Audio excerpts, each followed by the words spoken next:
네, 안녕하세요. 복음, 사랑, 생명이 흐르는 아침 이정훈 목사입니다.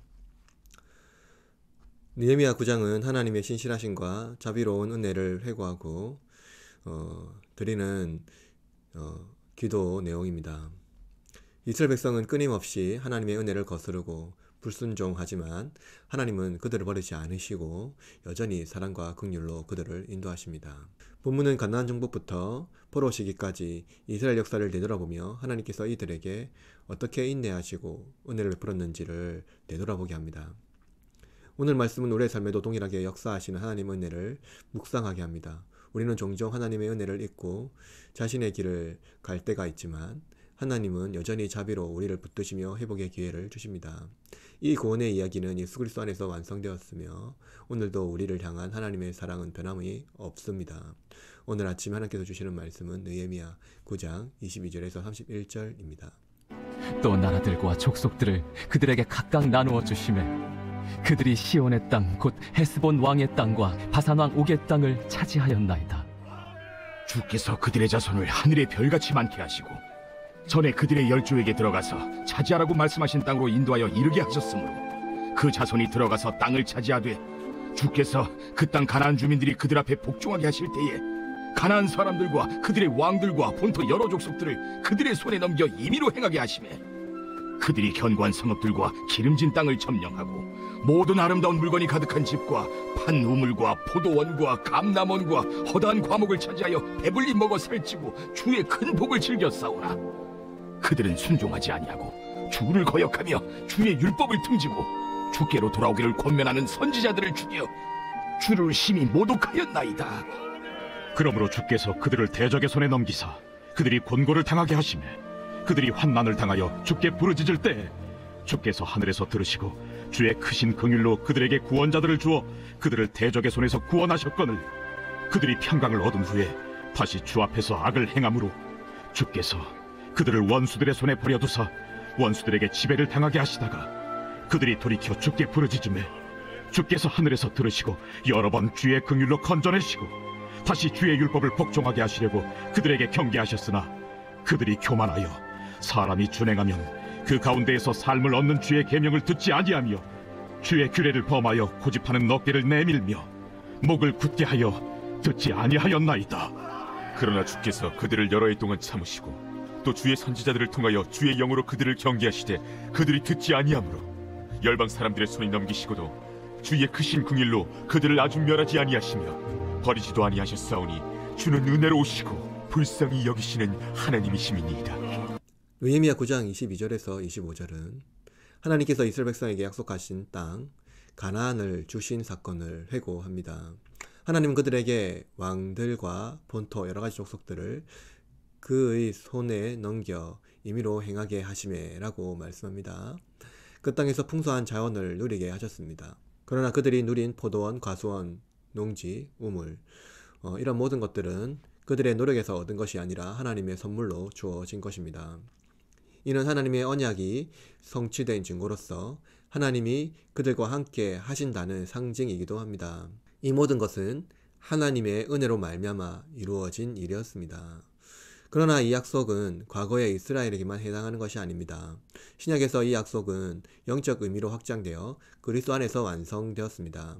에베소서 1장 11절에서 14절에서 보면 그리스도 안에서 우리의 기업이 보증이 되사라고 선포하며 이 기업이 성령의 보증으로 확증되었음을 말합니다. 하나님의 약속하신 영원한 유업은 물질적 풍요가 아니라 천국의 시민권과 하나님의 자녀로서의 신분을 포함하지요. 이 유업은 그리스도의 희생을 통해 주어진 선물이며 우리의 행위로 얻을 수 있는 것이 아닙니다. 또한 히브리서 11장은 아브라함을 포함한 믿음의 선진들이 약속의 땅을 바랐지만 결국 더 나은 본향, 곧 하늘의 고향을 바라보았다고 말합니다.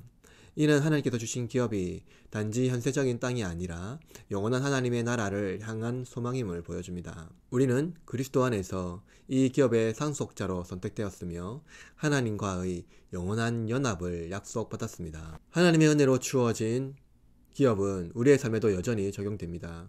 하나님은 우리에게 필요한 모든 것을 공급하시며 우리가 누리는 모든 것이 그분의 은혜로 비롯됨을 가르치십니다.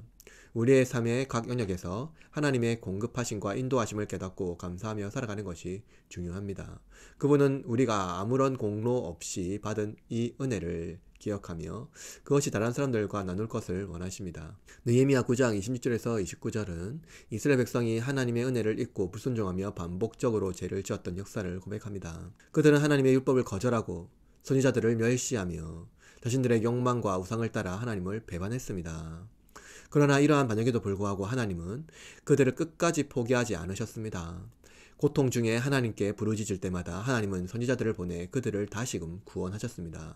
이는 하나님의 끝없는 자비와 인내를 보여주는 강력한 증거입니다. 이스라엘 백성의 불순종과 하나님의 인내는 우리의 삶에도 동일하게 적용됩니다. 우리는 종종 하나님의 뜻을 거스르고 말씀보다 자신의 욕망과 세상의 가치를 따라 들어가곤 합니다. 하지만 하나님은 우리를 결코 포기하지 않으시지요. 그는 우리의 연약함을 아시며 우리가 회개하고 돌아오기를 기다리십니다. 베드로후서 3장 9절은 주께서는 아무도 멸망하지 않고 다 회개하기를 원하시느니라 라고 말씀하며 하나님의 오래 참으심이 모든 이에게 주어진 은혜임을 강조합니다. 하나님의 인내는 그리스도 안에서 절정을 이룹니다. 로마서 5장 8절은 우리가 아직 제한되었을 때에 그리스도께서 우리를 위하여 죽으심으로 하나님께서 우리에 대한 자기의 사랑을 확증하셨느니라 라고 말씀합니다. 우리의 반역에도 불구하고 하나님은 독생자 예수 그리스도를 보내셔서 우리의 죄를 용서하시고 회복의 길로 인도하셨습니다. 예수님의 십자가는 하나님의 사랑과 인내를 가장 분명하게 보여줍니다. 하나님의 인내는 과거의 은혜가 아닙니다. 오늘날도 하나님은 우리가 넘어지고 실패할 때마다 여전히 우리를 붙드시며 다시 일어설 기회를 주십니다.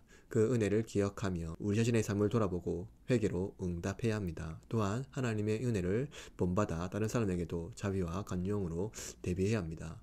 우리의 이웃과 연약한 사람들에게 하나님의 사랑과 인내를 나누는 것이 우리의 부르심입니다. 느헤미야 9장 30절에 31절은 이스라엘 불순종과 배반에도 불구하고 하나님께서 여전히 긍휼로 그들을 붙드시고 회복의 기회를 주셨음을 고백합니다. 이스라엘 백성은 선지자들의 경고를 무시하고 하나님의 법을 어기며 반복적으로 반역했지만 하나님은 그들을 완전히 버리지 않으셨습니다.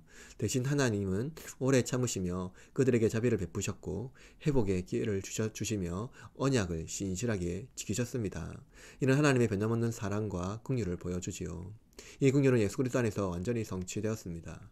하나님께서 우리를 위해 독생자를 보내신 것은 인간의 죄악에 대한 하나님의 긍휼과 사랑을 보여주는 가장 분명한 증거입니다. 우리는 우리의 죄로 인하여 하나님과 영원히 분리되어야 했지만 예수님께서 십자가에서 죽으심으로 우리를 하나님과 회복하게 하셨습니다.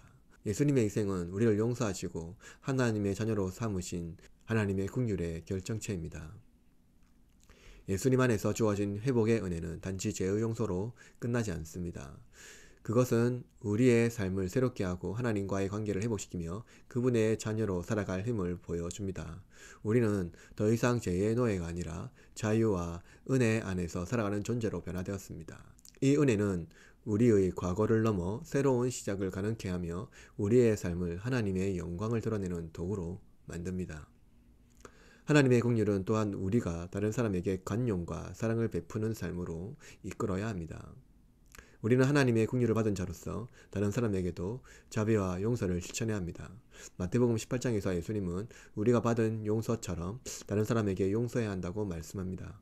이는 우리가 하나님의 은혜를 제대로 이해하고 결정했다면 그 은혜에 다른 사람들과 나누어야 한다는 것을 의미합니다. 그러므로 긍휼을 베푸시는 하나님은 우리를 회복시키시고 예수 그리스도를 통해 새로운 삶을 주셨습니다. 우리는 이 은혜를 붙들고 하나님의 사랑에 감사하며 다른 이들에게 그 사랑을 전하는 삶을 살아야 합니다. 하나님의 긍휼은 우리의 삶을 변화시키시고 우리의 삶을 통해 하나님의 영광이 드러내도록 만드십니다.